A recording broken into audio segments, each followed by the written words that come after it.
त्वमादिदेवः पुरुषः पुराणः त्वमस्व विश्वस्य परम निधानम वेत्तासि वेद्यम च परम च धाम त्वया ततं विश्वमनंत रूप वायुरमोऽग्निवर्णः शशाङ्कः प्रजापतिस्त्वं प्रपितामहस्य नमो नमस्तेस्तु सहस्रकृत्वा पुनश्च भूयोऽपि नमो नमस्ते।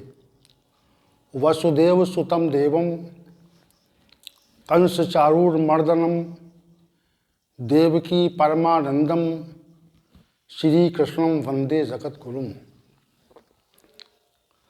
भगवद गीता ज्ञान के इस विशिष्ट सत्र में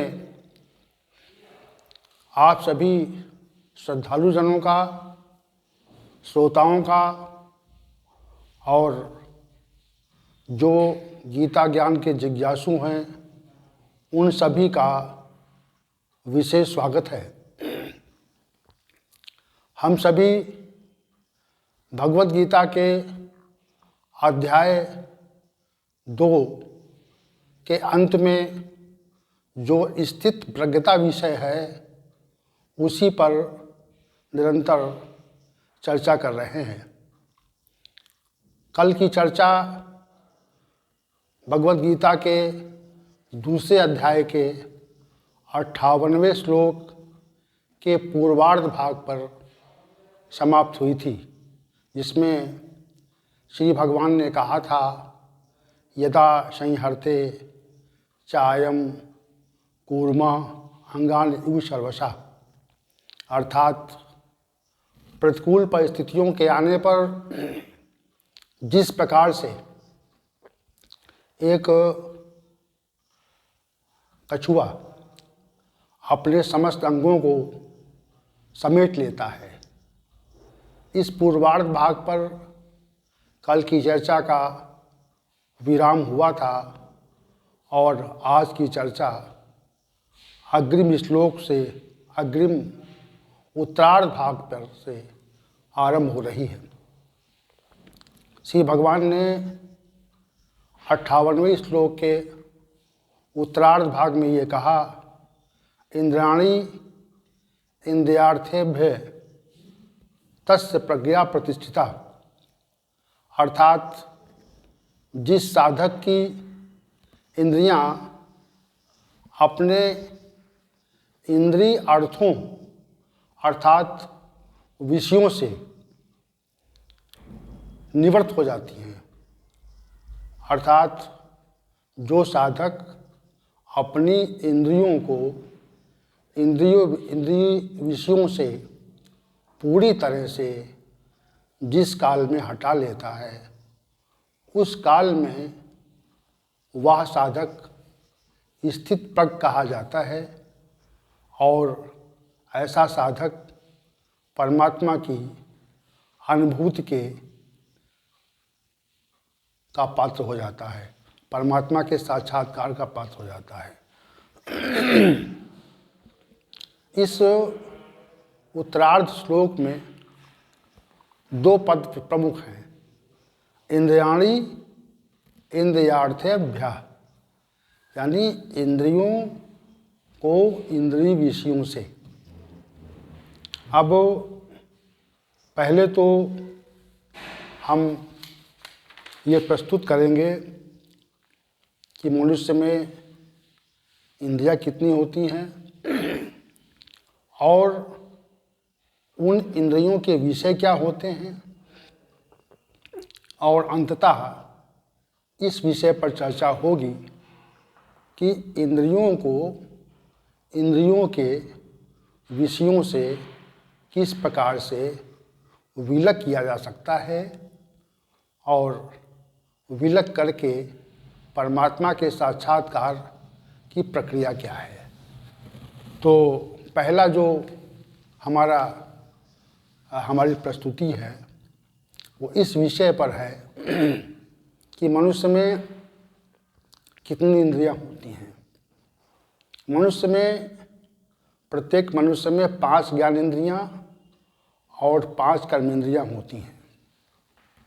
इन ज्ञानेंद्रियों को कर्ण अर्थात कान, नेत्र अर्थात आँखें, जिह्वा अर्थात जीभ, त्वचा अर्थात खाल, जो इस संपूर्ण मानव शरीर को आवृत किए रहती है और ऊपर से प्रतीत होती है।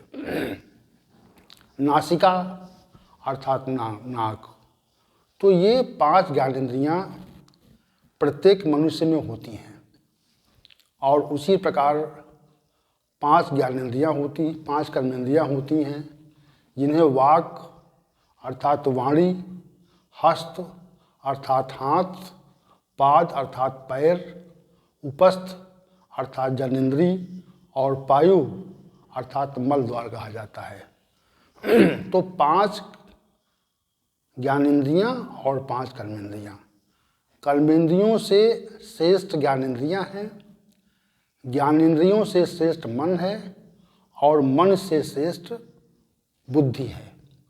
ये क्रम है। कर्मेंद्रियों से श्रेष्ठ ज्ञानेंद्रियाँ, ज्ञानेंद्रियों से श्रेष्ठ मन और मन से श्रेष्ठ बुद्धि, इसे पर भी कहा जाता है। तो ये 5 ज्ञानेंद्रियों का समूह और 5 ज्ञानेंद्रियों कर्मेंद्रियों का समूह, इन सब के पृथक पृथक 5 ही विषय हैं। कान का जो विषय है वो शब्द है। उसी प्रकार नेत्र का विषय जो है वो रूप है। जिह्वा का विषय जो है रस है। त्वचा का विषय स्पर्श है और नासिका का विषय गंध है। इसी प्रकार वाक अर्थात वाणी का विषय शब्द है, हाथ का विषय रूप है, पैर का विषय रस है, उपस्थ का विषय स्पर्श है और पायु अर्थात मल द्वार का विषय गंध है। तो इस प्रकार 5 ज्ञानेंद्रियाँ और 5 कर्मेंद्रियाँ, उन सबके पृथक पृथक विषय शब्द, रूप, रस, स्पर्श और गंध। तो श्री भगवान ने जो कहा इंद्रियाणी, तो इंद्रियाणी जो पद कहा गया है उसमें ये स्पष्ट होता है कि उनका संकेत 5 ज्ञानेंद्रियों से और 5 कर्मेंद्रियों से है। इंद्रियार्थेभ्य यानी इंद्रिय विषय। तो इंद्रिय विषय से श्री भगवान का अभिप्राय जो है वो शब्द, रूप, रस, स्पर्श और गंध है। यहाँ पर एक बात और ध्यान देने योग्य ये है कि कर्ण और वाक दोनों का विषय शब्द है, अर्थ है। नेत्र और हाथ, हस्त दोनों का विषय रूप है। जिह्वा और पाद दोनों का विषय रस है। त्वचा और उपस्थ दोनों का विषय स्पर्श है। नासिका और पायु दोनों का विषय गंध है। यानी जो विषय ज्ञानेंद्रियों के हैं और वही विषय जो है वो कर्मेंद्रियों के भी हैं। और जो हमारी ज्ञानेंद्रियां हैं वे मन के आश्रय से ही प्रत्येक अपने विषय का उपभोग करती हैं। यदि मन का आश्रय न हो और बुद्धि का विनिश्चय न हो, किसी भी विषय के संदर्भ में यदि मन का आश्रय इंद्रिय को न मिले और बुद्धि का विनिश्चय न मिले, तो इंद्रियां स्वतः अपने आप अकेले किसी विषय को भोगने में समर्थ नहीं हैं। अब दूसरी बात यह है कि कान, जैसे कान है तो कान अपने ही विषय को जानता है, वो नेत्र के विषय को नहीं जानते। जैसे कान का विषय जो है शब्द है और नेत्र का विषय रूप है। शब्द का मतलब ध्वनि कहाँ करना, कान अपने जो संसार में नाना प्रकार की ध्वनियाँ होती हैं उनको ग्रहण करने का कार्य करता है। नेत्र जो है वो सांसारिक वस्तुओं को देखने का कार्य करता है। जिह्वा जो है वो तमाम तरह के भोजनों का रस लेती है। त्वचा जो है वो तमाम तरह के स्पर्श का अनुभव करती है। गर्म स्पर्श है कि मृदु है कि तीव्र है या ठंडा है या कोमल है, कोमलतर है या कोमलतम है। वैसे नासिका जो है वो सुगंध और दुर्गंध का निश्चय करती है। तो एक इंद्री जिसे कर्ण है तो वो केवल शब्द ग्रहण कर सकती है, उसके द्वारा किसी वस्तु को देखा जा पाना संभव नहीं है। वैसे ही नेत्र जो है अपने ही विषय ग्रहण करता है। जैसे वह केवल किसी वस्तु को देख सकता है, उस वस्तु से क्या ध्वनि हो रही है उसको नेत्र द्वारा ग्रहण किया जा पाना संभव नहीं है। इसी प्रकार जिह्वा जो है अपने जो अपना विषय उसका जो है जिह्वा का विषय रस है, तो रस का ही ग्रहण कर सकती है। वो ये बता सकती है कि अमुक भोजन सुस्वादु है अथवा नहीं है, खट्टा है, मीठा है, कड़वा है, इस तरह से वो विषय को बता सकती है। वो कुछ देख नहीं सकती या कुछ सुन नहीं सकती। तो प्रत्येक जो है इंद्री अपने विषय को मन के आश्रय से भोगने में समर्थ है। अब दूसरी बात, अब से भगवान ने कहा कि इंद्रियार्थे भय, यानी इंद्रिय अर्थों में, तो कान जो है, कान तथा वाक जो है शब्द रूपी अर्थ में निमग्न रहता है। नेत्र और हाथ रूप रूपी अर्थ में, विषय में। जिह्वा और पाद रस रूपी अर्थ में। त्वचा और उपस्थ स्पर्श रूपी अर्थ में। नासिका तथा पायु गंध रूपी अर्थ में निमग्न रहते हैं, आसक्त रहते हैं। ये प्रत्येक मनुष्य की वृत्ति होती है। अब यहाँ पर जो प्रश्न ये उठता है कि प्रत्येक इंद्री अपने विषय को का ग्रहण कैसे करती है। जैसे आपके कान मधुर संगीत और सुंदर शब्दों को सुनकर उसकी ओर आसक्त होते हैं, और ये आसक्ति मन तथा बुद्धि के सहयोग से ही संभव है। जैसे हम किसी सुंदर शब्द सुनते हैं, मधुर गीत सुनते हैं, संगीत सुनते हैं, तो जो हमारा आकर्षण है वह मधुर संगीत और सुंदर शब्दों की ओर हो जाता है। तो उस काल में हमारे कान जो हैं, कान रूपी जो इंद्रिय है, वह अपने विषय शब्द को भोगती है मन के माध्यम से। उसी प्रकार नेत्र मनोरम दृश्य और सुंदर छवि का उपभोग अपने अर्थ में करते हैं, अपने विषय में करते हैं। यानी हम सभी लोग सुंदर दृश्यों और मनोहारी रूपों और छवियों के प्रति अपने नेत्र के माध्यम से आसक्त होते हैं। यह नेत्र रूपी इंद्री का उसके अर्थ में बरतना है, भोगना है। उसी प्रकार हमारी जो जिह्वा है वो सुस्वाद भोजन के प्रति स्वतः ही आकर्षित होती है। यदि भोजन अच्छा है, सुंदर सुस्वादु है, तो हमारी इंद्री उधर स्वतः आसक्त होगी और वो मन के माध्यम से होगी। कुछ क्षणिक समय के लिए जब भी सुस्वादु भोजन हमारे जिह्वा के संपर्क में आता है, तो जिह्वा के संपर्क में आने पर हम उस भोजन के स्वाद का अनुभव करते हैं और उसमें आसक्त होते हैं। ये भी मन के माध्यम से होता है, बुद्धि के निश्चय से होता है। इसी प्रकार हमारी जो त्वचा है वो कोमल वस्तुओं को ग्रहण करती है और उसकी कोमलता का अनुभव करती है, और कोमलतम स्थिति को चाहती है, तो जो त्वचा है वो कोमल स्पर्श चाहती है। उसकी जिज्ञासा होती कि हमें कोमल वस्तु का, व्यक्ति का और स्थिति का स्पर्श मिले। इसी प्रकार जो हमारी नासिका है वो सुगंधित द्रव्यों का ग्रहण करना चाहती है। तो यह प्रत्येक इंद्रिय का अपने अर्थ में उपभोग हुआ है। जैसे कान का मधुर संगीत के प्रति आसक्त होना, नेत्र का मनोहारी दृश्य और सुंदर छवि की ओर आकर्षित होना, जिह्वा का सुस्वाद भोजन की ओर आकर्षित होना, त्वचा का कोमल स्पर्श की ओर आकर्षित होना और नासिका का अनेक प्रकार की सुगंधों के प्रति आसक्त होना, ये इंद्रियों का इंद्रिय विषयों में आसक्त होना है।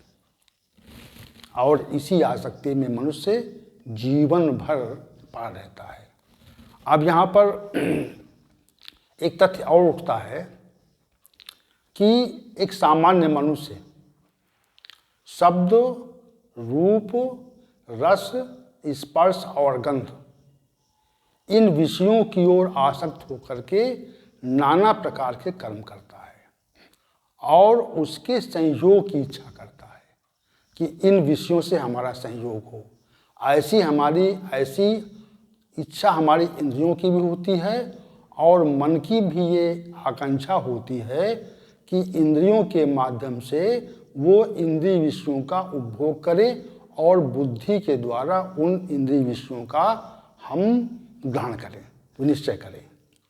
तो ये एक सामान्य प्रक्रिया है जो चला करती है। संसार में कुछ व्यक्ति मधुर होते हैं, कुछ स्थितियां मधुर होती हैं और कुछ वस्तुएं मधुर होती हैं। उसी प्रकार संसार में कुछ दृश्य मधुर होते हैं, कुछ व्यक्ति मनोरम होते हैं और कुछ स्थितियां मनोरम होती हैं। उसी प्रकार संसार में कुछ व्यक्ति सुस्वादु होते हैं, स्थितियां सुस्वादु होती हैं और वस्तुएं सुस्वादु होती हैं। हम सब केवल वस्तुओं की सुस्वादुता पर ध्यान देते हैं, लेकिन जब आप बहुत ध्यान देंगे तब ये आपको अनुभव होगा कि व्यक्तियों और स्थितियों में भी स्वाद है, रस है। उसके बाद में जो स्पर्श है वो व्यक्तियों में भी होता है, वस्तुओं में भी होता है और स्थितियों में भी होता है। ये गहन विषय है। और दूसरी चीज़ ये है कि सुगंध का जो आभास है वो व्यक्तियों में भी होता है, वस्तुओं में भी होता है और स्थितियों में भी होता है। तो प्रत्येक इंद्रिय अपने विषय का जो उपभोग करती है वो इसी प्रकार करती है। शिवान कहते हैं इंद्रियाणि इंद्रियार्थे अभ्या, यानी इंद्रिय का इंद्रिय विषयों में जो है संयोग। अब जैसे एक पुष्प है, एक फूल है, तो वह पुष्प, हम एक उदाहरण दे रहे हैं आपको, और अन्य विषयों के बारे में सभी साधकों को विचार करना चाहिए, गहनता से विचार करना चाहिए। एक पुष्प की में सुंदरता भी है, उसको देखने में उसकी जो छवि है वो सुंदर है। तो ये सुंदर छवि है, ये हमारे नेत्र का विषय है। जो उसमें जो सुगंध है वो नासिका का विषय है। पहले हम उसको देखते हैं तो उसकी ओर आकर्षित होते हैं, उसके बाद में उसकी सुगंध लेते हैं तो उसमें दो बातें हो गई हैं। एक तो उसकी छवि को देख करके उसकी ओर आकर्षित हो रहे हैं। दूसरी बात यह है कि हम उसकी सुगंध के प्रति आकर्षित हो रहे हैं, दो विषय हो गए। और तीसरा उसका कोमल स्पर्श त्वचा से करते हैं तो त्वचा भी उस पुष्प की ओर आकर्षित होती है। देखिए यहाँ पर वस्तु एक है, पुष्प, फूल, लेकिन विषय तीन हो गए अलग अलग, पृथक पृथक तीन विषय हो गए। इसमें सुंदर रूप भी है और सुगंध भी है और कोमलता भी है। तो इसमें तीन इंद्रियों का फंसाव, हमारी आँखों का ही फंसाव है, नेत्र का विषय भी वहाँ पर फंस रहा है, और जो स्पर्श है वही फंस रहा है, और सुगंध भी नासिका ही फंस रही है वहाँ पे। तो इसी प्रकार हमें ये विचार करना चाहिए कि जो संसार में वस्तुएं हैं, जो संसार में व्यक्ति हैं, जो संसार में स्थितियां हैं, उनमें किसी किसी व्यक्ति वस्तु स्थिति में एक ही विषय का फंसाव होता है, और किसी किसी वस्तु व्यक्ति में अनेक विषयों का फंसाव हो जाता है।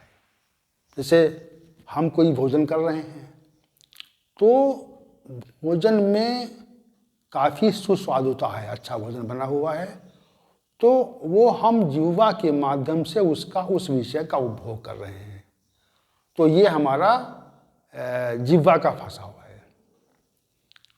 और यदि कोई मिष्ठान है वो अच्छा बना हुआ है, तो उसकी सुंदरता को देख करके जो देखने का जो कार्य है वो नेत्रों के द्वारा हो रहा है, और नेत्रों के द्वारा देखकर ये इच्छा उत्पन्न होती है कि उस मिष्ठान का उपयोग किया जाए।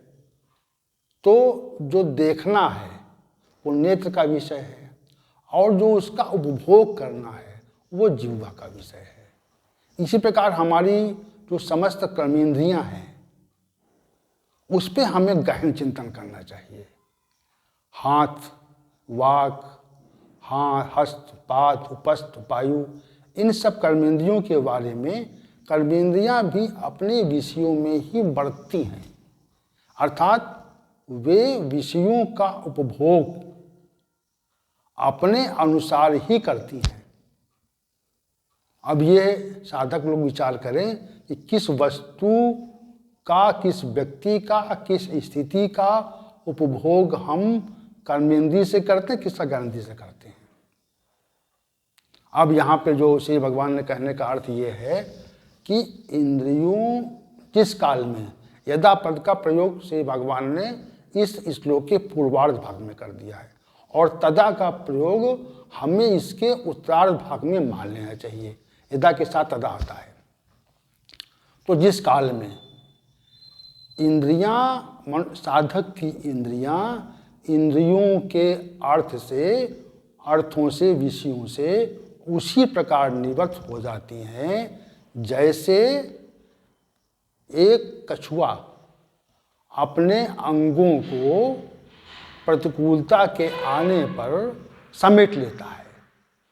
वैसे ही साधक यदि इंद्रियों को इंद्रियों के विषयों से समेट लेता है तो उस साधक की बुद्धि स्थिर कही जाती, तस्य प्रज्ञा प्रतिष्ठिता।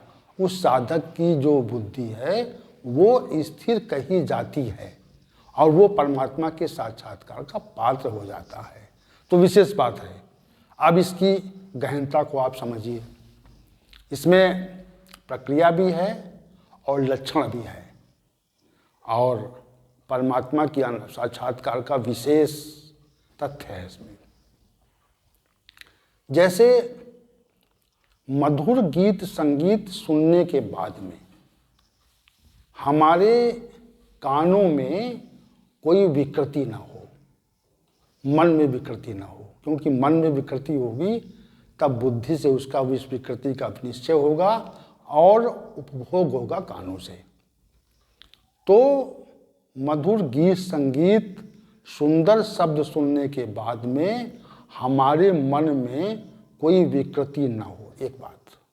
दूसरी बात, मनोरम दृश्यों और मनोहारी रूपों को देख करके हमारे मन में उसके उपभोग की इच्छा न हो और उसके सहयोग की बार बार इच्छा न हो, ऐसी कोई विकृति उत्पन्न न हो।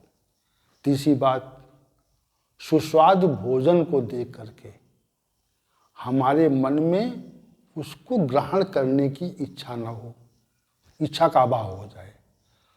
कोमलतम वस्तु व्यक्ति स्थिति को देख करके उसके स्पर्श का भाव ना आए, चौथी बात। पांचवी बात, जो सुगंधित द्रव्य हैं, सुगंधित वस्तुएं हैं, सुगंधित व्यक्ति हैं और सुगंधित परिस्थितियां हैं, तीनों चीज़ें होती हैं। बहुत गहनता से जब आप सोचेंगे तो व्यक्तियों में भी सुगंधता होती है, स्थितियों में भी सुगंधता होती है और वस्तुओं में तो होती है। तो इनमें सुगंध देख करके हमारे मन में सुगंध के प्रति आकृष्टता न हो, मन में उसके उपभोग की आकांक्षा का अभाव हो जाए। तो ये 5 तरह की बातें हैं।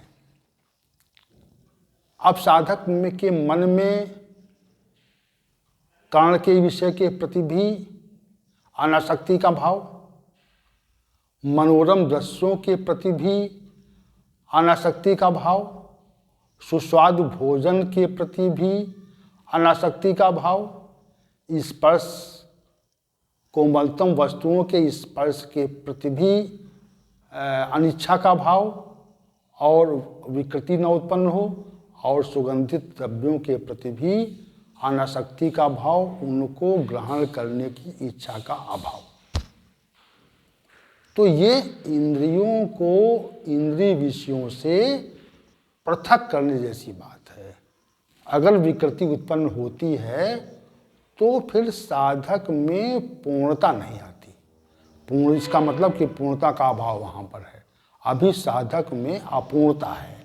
जब तक विकृति है तब तक अपूर्णता है, और विकृति का समापन हो जाने पर साधक स्वतः ही सिद्ध हो जाता है। इंद्रियार्धी इंद्रियार्थेभ्य तस्य प्रज्ञा प्रतिष्ठा। जब इंद्रिय का इंद्रिय विषयों के संयोग की इच्छा का अभाव हो जाए, यह ज्ञानेंद्रियों के प्रति भी है और कर्मेंद्रियों के प्रति भी है और मन और बुद्धि के प्रति भी है। मन भी स्मृति में संचित भोग, अतीत में भोगे गए भोगों को स्मृति से निकालकर उन्हें बार बार मन के प्रमथनशील स्वभाव में डालता है। ये भी एक प्रकार की विकृति है जो पर्याप्त तो साधना की पराकाष्ठा तक रहती है। स्मृति समाप्त नहीं होती, कोई वस्तु समक्ष नहीं है, समक्ष नहीं है मतलब प्रतीत नहीं हो रही, लेकिन जो वस्तु प्रतीत नहीं हो रही है, लेकिन उस वस्तु को अतीत में, उस वस्तु या व्यक्ति या स्थिति से अतीत में संयोग रहा है और उससे हमें सुख की अनुभूति हुई है, वह सुखानुभूति स्मृति में संचित रहती है। संचित रहने के कारण हम उसे पुनः पुनः उसके उपभोग की आकांक्षा करते हैं, और जब उपभोग की आकांक्षा करते हैं तो यह साधना की पराकाष्ठा नहीं है। जब स्मृति में संचित भोग भी विस्मृत हो जाएं, उनके वो हमारे मन में कोई विकृति न उत्पन्न करें, और संसार में जो सुंदर मधुर संगीत है, मनोरम दृश्य हैं, सुस्वाद भोजन है, कोमलतम स्पर्श है और सुगंध आदि है, इनको देख करके भी हमारे मन और इंद्रियों में उनको भोगने की इच्छा का अभाव हो जाए, तो इसे इंद्रियाणी इंद्रियार्थेभ्य तस्य प्रज्ञा प्रतिष्ठा कहा जाता है। ये भगवान के कथन का इतना अभिप्राय है और इस अभिप्राय को हमें समझना चाहिए। तो ये लक्षण भी है और ये प्रक्रिया भी है, दोनों बातें इसमें। लक्षण तो है ही है कि हम देखें कोई विकृति तो नहीं आ रही। अगर विकृति आ रही है तो इसका मतलब है अभी पूरी तरह से हम उन इंद्रिय विषयों से निवृत्त नहीं हुए हैं, और निवृत्त नहीं हुए हैं तो इसका मतलब हमारी जो स्थिति है वो अभी परमात्मा की साक्षात्कार वाली स्थिति नहीं है, विकृति अभी है। उसी की जो बुद्धि है, प्रज्ञा जो है, वो हो स्थिर उसकी ही बुद्धि स्थिर होती है जो समस्त जो जिस प्रकार से कछुआ अपने अंगों को समेट लेता है, उसी प्रकार जो